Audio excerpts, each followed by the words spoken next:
How not to invest, 5 harmful tips for traders from Barry Ritholtz. Success in the market depends less on knowledge and more on the ability, so avoid mistakes. That's the view of Barry Ritholtz, founder and chief investment officer of Ritholtz Wealth Management, which manages $6.4 billion in assets, and author of the book, How Not to Invest. In a Motley Fool podcast, Ritholtz explains why even experienced investors make the same errors repeatedly and offers advice on how to stop interfering with one's own results. Bad advice number 1, play like a professional. In tennis, a professional wins points with skill, powerful serves, accuracy, control. For amateurs, the game is different. They lose not because of their opponent's talent, but because of their own mishaps. The faults, balls into the net, shots out of bounds. All those mistakes get points to the opponent. If you want to win at an amateur level, you simply need to make fewer mistakes. Ritholtz says. The same applies to the market, he continues. When people act beyond their capabilities, they make mistakes that are costly.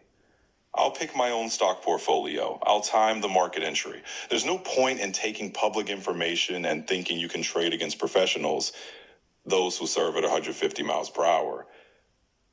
The Dunning-Kruger effect is present. Inexperienced investors, while experienced ones underestimate because they better understand the market's complexity. Overconfidence leads investors to engage in areas where they lack expertise, resulting in mistakes. This was vividly displayed during the pandemic. The frenzy over meme stocks and the belief in easy money quickly turned into disappointment. Many thought they were playing against the market, Ritholtz says. In reality, they were playing against themselves. To be successful, an investor needs to learn where their skills end and randomness begins. This is important as being able to read financial statements or build models, Ritholtz emphasizes. Bad advice number 2, don't set a goal. Investors fail not due to poor stock choices or market fluctuations, but because they lack a plan, Ritholtz argues. More money for the sake of more money is essentially meaningless. You need to determine what you need these funds for. He explains that if the goal becomes simply to earn more, risk quickly gets out of control because such a goal has no boundaries. For instance, hedge funds take excessive risks for additional profit. We see that when funds use leverage 10, 20, or 50 times just chasing higher returns, they inevitably crash, says Ritholtz. A clear goal disciplines an investor. It forces the balancing of risk and time frame, the planning of liquidity, and guards against impulsive decisions. If you say, I'm saving for retirement, for wealth transfer, for charity, you can create a plan and choose assets accordingly. Only take on the risk that helps you comfortably reach your goal. Bad advice number 3, always risk everything at once. At the same time, Ritholtz reminds us that risk is an intrinsic part of returns. It cannot be entirely eliminated. Risk and reward are 2 sides of the same coin, he says. If you want high returns, you have to take on more risk, and that means you may not get what you wish for. According to Ritholtz, young investors underestimate their key advantage. If you're 25, 30, or even 40 and your horizon spans decades, why hold a lot of cash in bonds? He wonders. At this age, the best strategy is a mix of a broad index and a few selected individual stocks set for the long term. The opposite error is excessive risk in middle age. After 50, many continue to maintain overly concentrated portfolios with much of their wealth in a single stock. Most often their employers or a family business. You already have capital sufficient for living? Why take unnecessary risks? Ritholtz asks. It's time to slow down. Bad advice number 4. Pick stocks, the rest will follow. Ritholtz believes successful investing starts with chasing the best stocks, but with properly constructing a portfolio. You can't achieve alpha, a return above the market, unless you start with beta, the market's own return, he says. You'd be surprised how many people neglect this. Ritholtz compares a portfolio to a holiday tree. A passive portfolio is a tree itself, while active investments are the garlands and ornaments. The portfolio's foundation should move with the market, mirroring its movement and returns. If you start with beta, Ritholtz states, at the very least, you guarantee yourself the market's returns. The portfolio's core should be solid and active ideas should be measured. You can pick individual stocks if you want, he adds, but do so with only a small part of your capital and with an understanding of how long to hold them and when it truly is time to sell. Bad advice number 5, sell on emotions. The main mistakes investors make occur not when buying, but when selling, Ritholtz argues. In his book, How Not to Invest, he cites a study of 780 institutional portfolios that compares real trades by managers to hypothetical scenarios where stocks were sold randomly. The latter scenario resulted in portfolios with annual returns 50 to 100 basis points higher. Purchases are generally rational, based on analysis of the company, its business model, dynamics, and competitive advantages. However, sales are almost always emotional, Ritholtz notes. He describes how managers often sell too early to lock in profits, or free up capital for new ideas, or too late when the initial investment thesis no longer holds. Such decisions are especially perilous given the structure of the stock market. Research by Professor Hendrik Bessenbinder shows that 1 to 2.5% of all public companies account for almost all the long-term gains. Losing these stocks means missing out on the majority of profits. Therefore, Ritholtz highlights, one should sell only when the business logic has changed, not the market sentiment. In crises, maintaining this discipline is challenging, driven by the primal fight or flight instinct. But even in stable periods, restraint is difficult. In the 2010s, the U.S. market grew almost uninterrupted, and all that was needed for success was to remain invested. This proved the hardest for most. Investors tried to wait out the turbulence, exiting and returning too late. Patience is not a strategy or a skill, Ritholtz states.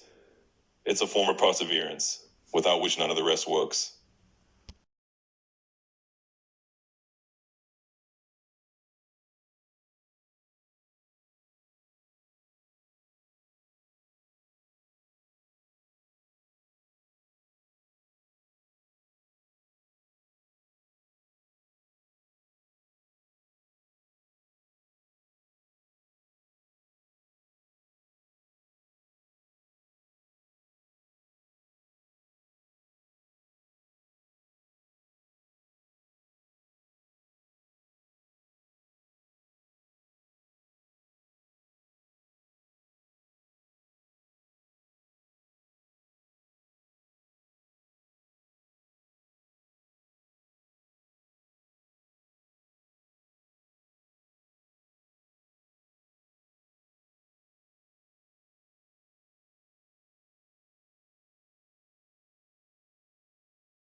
Прочитай медленно, не спеша, с интонацией, с паузами.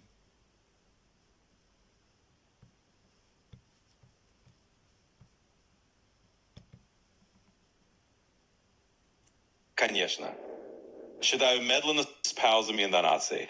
How not to invest, 5 harmful tips for traders from Barry Ritholtz. Success in the market depends less on knowledge and more on the ability to avoid mistakes. That's the view of Barry Ritholtz, founder and chief investment officer of Ritholtz Wealth Management, which met just $6.4 billion in assets, and author of the book, How Not to Invest. In a Motley Fool podcast, Ritholtz explains why even experienced investors make the same errors repeatedly and offers advice on how to stop interfering with one's own results. Bad advice number 1, play like a professional. In tennis, a professional wins points with skill, powerful serves, accuracy, control. For amateurs, the game is different. They lose not because of their opponent's talent, but because of their own mishaps. Double faults, balls into the net, shots out of bounds.